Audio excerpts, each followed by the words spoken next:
In the last video, we discussed the different theories connected to language acquisition. Today we are going to look at the steps infants take to go from nothing to language. The first step is being able to identify what is language and what is not. For spoken languages, the infant needs to decipher between language and other sounds. How do they know if what they are hearing is a person talking to them or a random noise from outside? So over time, infants will learn to look for certain signs. Eye contact between people is an important indicator for infants. Also, is a person's mouth moving when they hear sound?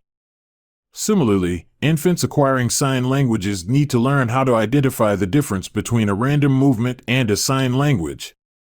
What if the person is just dancing or moving their hands as they think or talk to themselves? Again, infants will look for signs that indicate language such as eye gaze and the phonemes that exist in ASL. Once an infant is ready to start producing language, they will begin to babble. This step is important as infants begin to practice the phonemes of the language. What is needed for them to make the SHHH sound?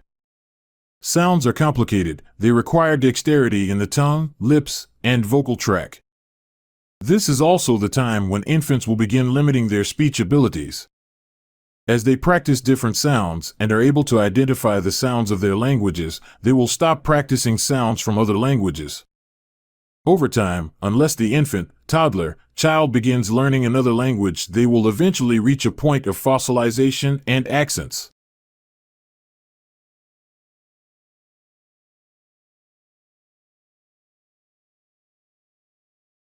Babies exposed to sign languages will have the same experience as babies exposed to spoken languages. This time, they need to practice the different handshapes that are used in their language. Some handshapes are tricky, as fingers need to be placed under other fingers.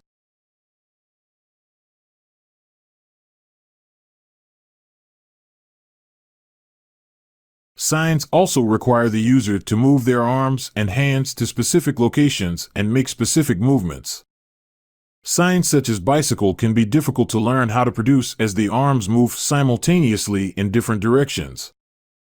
By the time the infant is able to start identifying and producing the phonemes, they then need to put them together to create words or signs and later sentences. This long process takes years for a human to learn how to do. It starts with identifying, then practicing the smallest meaningless parts, then learning how to put it all together into a morpheme, before they can finally start putting words together to create simple sentences. Babbling.